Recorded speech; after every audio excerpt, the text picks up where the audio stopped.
마태복음 27장 15절에서 26절까지 말씀입니다.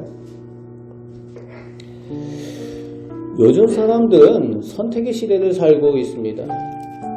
여러분들이 가끔 가시는 커피 전문점에 가서 커피를 한 잔 마시려고 해도 선택할 일이, 옵션이 너무 많습니다. 샷 추가를 할까요? 묻기도 하고, 아이스로 할까요? 따뜻한 걸로 할까요? 묻기도 하고, 사이즈는 어떤 걸로 하시겠어요? 또 묻습니다. 그래서 커피 한 잔을 마시러 갔는데 나중에는 인생의 모든 결정을 하고 나온 것처럼 그런 느낌을 받을 때도 있습니다.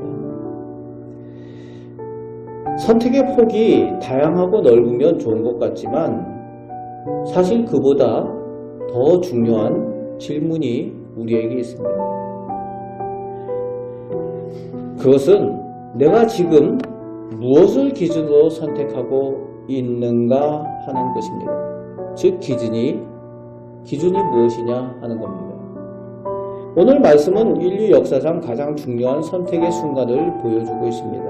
수많은 사람들이 모였는데 그 사람들은 예수님과 바라바 사이에서 선택을 해야 하는 상황입니다. 사람들은 어떤 선택을 했습니까? 사람은 진리보다 유익을 우선 선택하려고 합니다.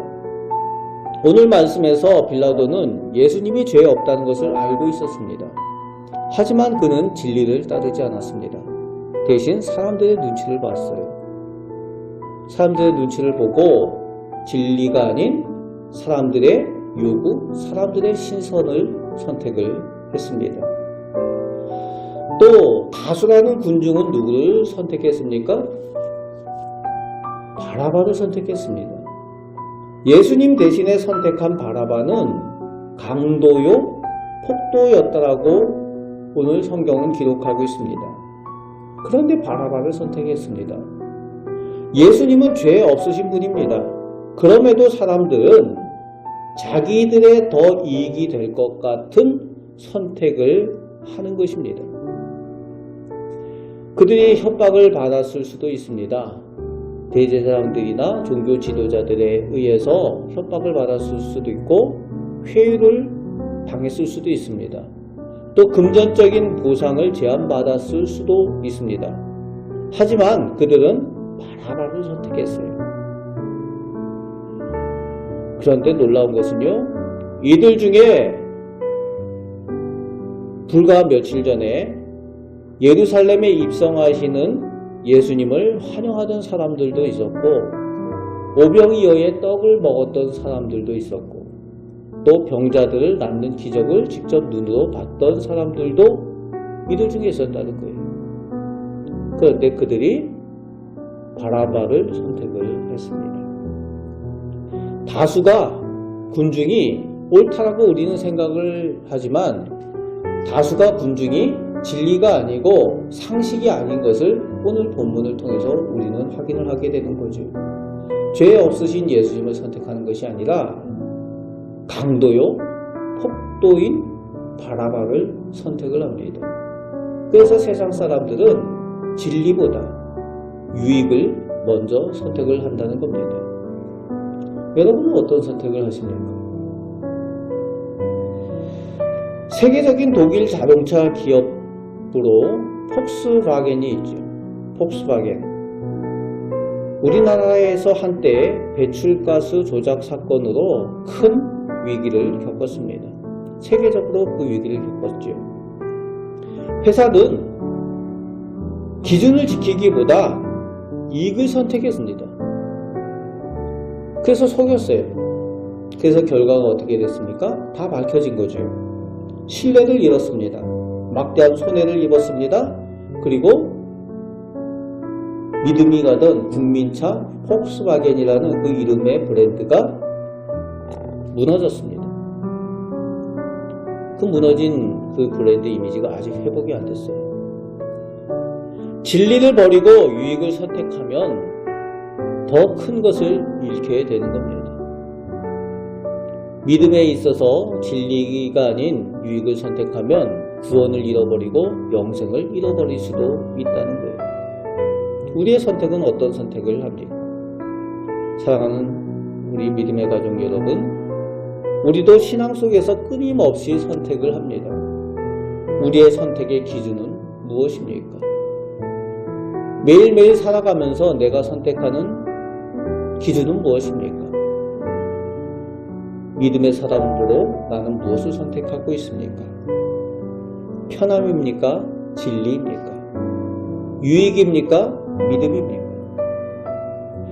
우리가 신앙생활 하면서 선택하는 기준이 무엇입니까? 그리고 그 선택 기준은 하나님 보시기에 어떠하십니까? 우리가 선택하는 기준을 가질 때에 다른 사람이 어떻게 볼까?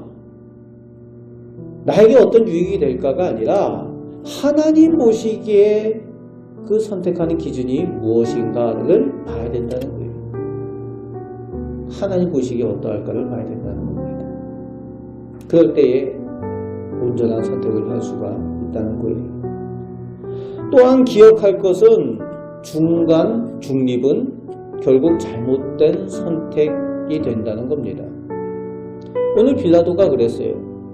빌라도는 예수님을 죽이고 싶지 않았어요. 아내가 말리기도 했습니다. 아내가 사람을 보내서 저 옳은 사람에게 해를 끼치지 마세요까지 이야기를 합니다. 그 이야기를 들었어야 돼요. 여자 말 들어서 손해보는 일이 없다는 얘기가 여기서도 나오는 거죠. 듣지 않았습니다.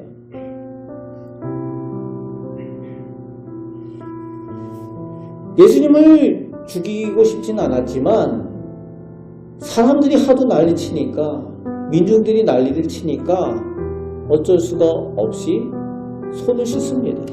그러면서 말해요. 이 사람의 피해에 대해서 나는 무죄하다. 책임이 없다. 그래서 손을 씻는 거죠. 하지만 그는 여전히 예수님을 죄가 없으신 줄 알면서도 죽도록 넘겨주고 있습니다. 이것이 문제인 거죠. 자기가 가지고 있는 권한, 예수님을 풀어줄 수도 있는 권한을 가지고 있으면서도 죽도록 내어주는 거예요. 자기 딴에는 중간, 중립을 지킨다고 했지만 중간이 아니었던 겁니다. 여러분, 중간, 중립은 존재하지 않아요. 선택하지 않는 것도 이미 선택입니다. 믿음에 대해서, 진리에 대해서, 하나님에 대해서는 하나님이냐 아니냐 둘 중에 하나인 거예요. 중간은 없습니다. 믿음의 선택이 그러합니다. 누구를 선택할 것인가? 디트리히 보네퍼라는 독일 목사님께서는 독일 나치 정권 앞에서 말합니다. 악 앞에서 침묵하는 것은 곧 악에 동참하는 것이다 라고 말을 했습니다. 그래서 그는 중립을 거부했어요. 그리고 진리를 선택합니다. 그 선택한 대가가 결국 순교를 당하는 거였습니다. 하지만 그 목사님의 선택은 지금까지도 진정한 믿음의 본이 되고 있습니다. 여러분, 오늘 본문에서 좀 더 심각한 것은 우리는 종종 이렇게도 말한다는 거예요. 나는 아직 결정을 못했어. 조금 더 생각해 볼게. 나중에 결정하면 안 될까? 여러분, 믿음의 문제에 있어서는 그렇게 할 일이 아니라는 겁니다. 믿음에서는 미루는 것도 거절이 될 수 있다는 거예요. 복음을 믿을 것인가? 복음이 주어졌을 때에 나중도 미룬다. 순종할 것인가? 라는 질문이 주어졌을 때에 생각해보고 나중에 순종할지 결정하겠다. 구원의 기회를 미루는 선택은 거절인 것입니다. 여러분, 어쩌면은 나중에 기회가 없을 수도 있는 거죠. 지금 예수 믿고 지금 복음을 영접하고 지금 순종해야 될 때에 순종하지 않으면 나중에 더 이상 기회가 없을 수도 있다는 거예요. 나중도 미루는 것도 거절하는 선택이 될 수도 있다는 겁니다. 여러분 잘 선택하시고 순종할 때 잘 순종하시는 우리 성도들 꼭 되시길 바랍니다.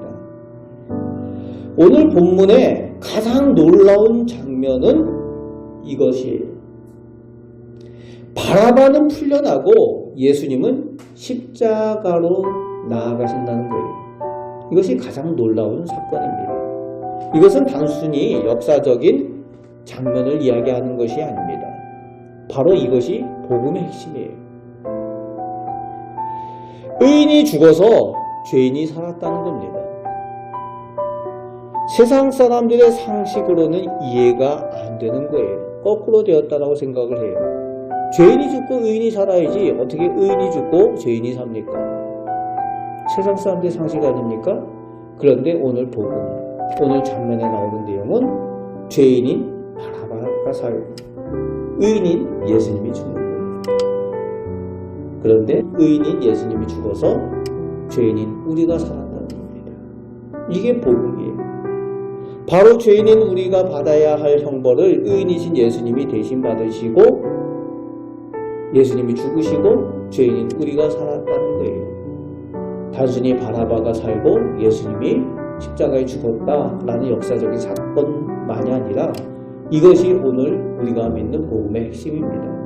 세상 사람들의 관점으로는 도저히 이해가지 않는 복음입니다. 이것이 복음, 예수님의 사랑이라는 거예요. 사랑하는 우리 성도교회 믿음의 가족 여러분, 오늘 말씀은 오늘 나에게 우리에게 묻고 있습니다. 너는 오늘 누구를 선택할 것이냐라고 묻고 있습니다. 오늘 말씀의 사람들처럼 바라바를 선택할 것인가, 빌라도처럼 회피할 것인가, 아니면 내가 죽어도 예수님을 선택할 것인가, 그것을 묻고 있습니다. 오늘 우리의 삶에도 매일 선택의 순간이 있습니다. 여러분 언제나 예수님을 선택하시기 바랍니다. 십자가의 길을 선택하시기 바랍니다. 그래서 믿음에 후회 없는 선택을 하셔서 주님을 모시고 평생 그리고 영원히 주님과 동행하시는 복된 믿음의 삶을 살아가시는 우리 개인과 우리 가정과 우리 자녀들이 다 되시길 주님의 말씀으로 축복합니다. 아멘. 기도하겠습니다. 은혜가 풍성하신 아버지 하나님, 오늘도 저희를 사랑하여 주셔서 아버지 집에 나오게 하시고 고난주간 네 번째 날 하나님 앞에 기도함으로 저희가 주님의 은혜를 누리게 하심을 감사드립니다.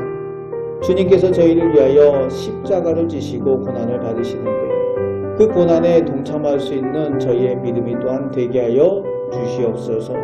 주님의 고난을 묵상하고 동참할 때에 주님의 부활, 주님의 영생도 저희가 참여하게 되는 줄 믿사오니 그 믿음의 복을 허락하여 주옵소서. 오늘 하루도 살아가는 동안 세상에서 살아갈 때에 시험에 들지 아니하도록 저희를 지켜보아여 주시고 하나님을 선택하며 주님을 선택하는 저희의 믿음이 될 수 있도록 오늘도 담대한 믿음으로 저희와 함께하여 주시옵소서. 오늘도 연약한 성도들 하나님께서 돌아보아 주시고 하나님의 전능하신 능력으로 도우시고 치료하시고 회복케 하여 주시며 은혜 내려 주시옵소서. 오늘도 살아계신 하나님께서 저희 하나님 되심을 감사드립니다. 우리를 사랑하시는 예수 그리스도의 이름으로 기도합나이다. 아멘.